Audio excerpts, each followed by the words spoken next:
Es muy común que se considere que después de la muerte de Morelos y hasta 21 no haya pasado nada. Son esos huecos, esos puntos negros de nuestra historia en que creemos que lo que pasó ahí no valía la pena, nadie se acuerda, no son hechos importantes. Entonces persiste mucho esta visión de las cosas.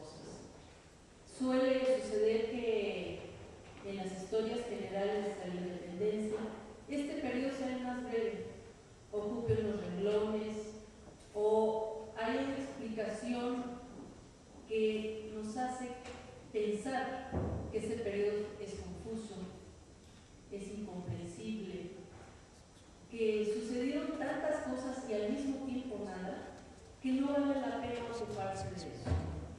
Y que como no hay grandes figuras, que como no hay estos grandes nombres a los que nos hemos acostumbrado cuando hablamos de la historia de la independencia, pues ¿para qué hablar de esos otros oscuros jefes, muchos por cierto, insurgentes, que sin embargo llenan de páginas los archivos del virreinato?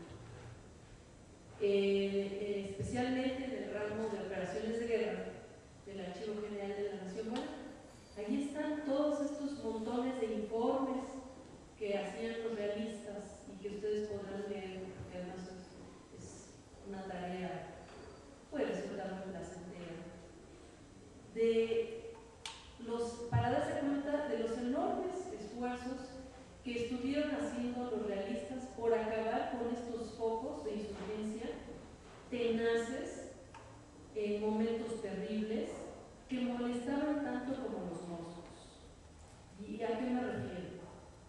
A que no se les podía atacar con facilidad, a que surgían de todos lados, a que eran molestos, a que continuamente estaban molestando este sistema y esta estabilidad que estaban tratando de lograr los virreyes, en este caso a dos virreyes, a Calleja y a Podaca. Entonces los virreyes, ellos dos, van a echar a andar unas ciertas políticas que van a generar una serie de problemas, y toda esta interacción que hay con estas partidas insurgentes va a generar otros fenómenos. Es muy importante comprender que estos fenómenos dan definitivamente lugar a la consumación en 1821.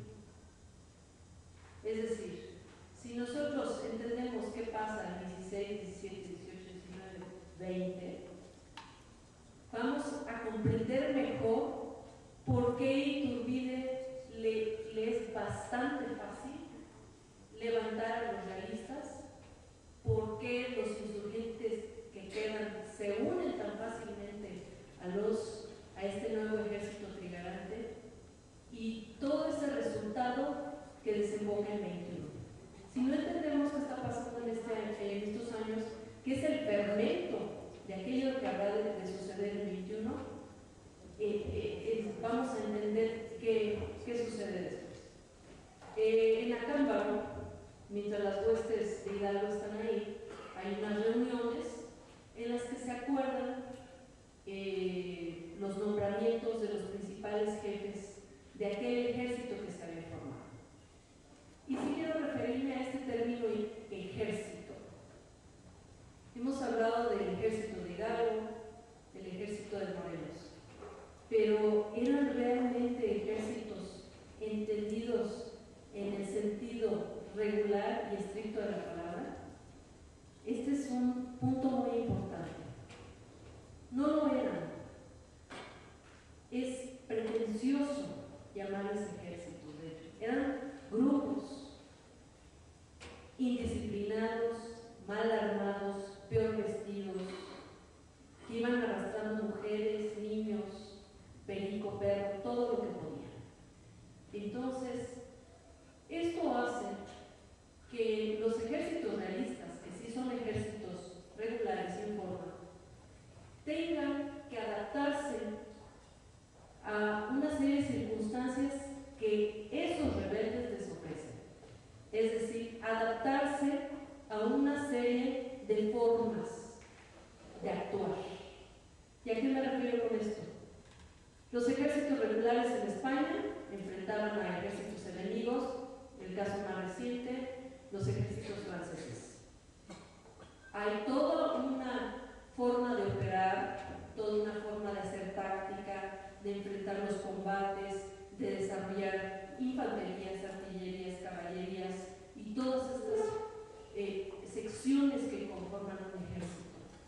Sin embargo, cuando los ejércitos realistas se tienen que enfrentar con los insurgentes, estos ejércitos insurgentes son terriblemente distintos. Ya sabemos que la fugacidad de Hidalgo, que en unos cuantos meses se sucede, y que por esta indisciplina y por estos ejércitos mal formados, valga la palabra, es que ocasionan rápidamente su caída. Y que rápidamente Hidalgo sea derrotado. Este ejército que se forma el 22 de octubre de 1810 es destrozado completamente 2 meses después en Acapulco. Completamente.